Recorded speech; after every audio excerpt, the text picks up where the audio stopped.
7 8 8 8 9 10 ចាប់សពគ្រប់លំមអូបាទកំពុងតែឆ្ងាញ់មកបាញ់មិញឯងបាទកំពុងឆ្ងាញ់ដូចបាទ Dragon បាត់ទឹកខ្មៅមកមិញឯងបាទជាក់ស្រិតបាទពិតអត់ឲ្យចូលកែងច្រើនដែរអត់អី បាទយ៉ាងណាទេបងប្អូនយើងបាទគេថា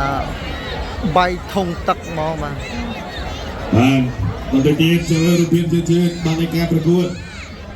បាទថ្នាលបាទគុណខ្មែរបាទ Dragon គុណខ្មែររបស់បញ្ជូនដល់ Dragon វានេះចូលរូបភាពជឿនបាញ់បាញ់នេះម្នាក់វាយពោះបាទកន្លែងនេះចង់ញួចតិចហើយបត់កែអូនីសាមីបាមូសិនបាទបាញ់បាញ់បាពោះទឹកបាទគាត់ជួងដៃដបោងញួចតិចបាទដៃជួងក្រោយក៏បដូរ ចា បាទម្នាក់កាក់កែកម្នាក់វាយពូទីជូនដល់គណៈកម្មការបច្ចេកទេសប្រកាសលទ្ធផលជប់លើកា ចាសូមអរគុណពេលលោកគ្រូបងគូលក្រហមពេជ្រម៉ាណែតឆ្លៀតមកកំពូលភីវដល់កំពូលភីវសម្រាប់ទឹកទី1 បាទអបអរសាទរដល់កងនៃប្រទេសជាតិកម្ពុជាពេជ្រម៉ាណែតហើយខ្ញុំទូបានជ័យជំនះបាទដោយកីឡាករបងគូភៀវបាទមកពីប្រទេសជាតិបងកាប្រកួតនៅក្នុងទឹកទី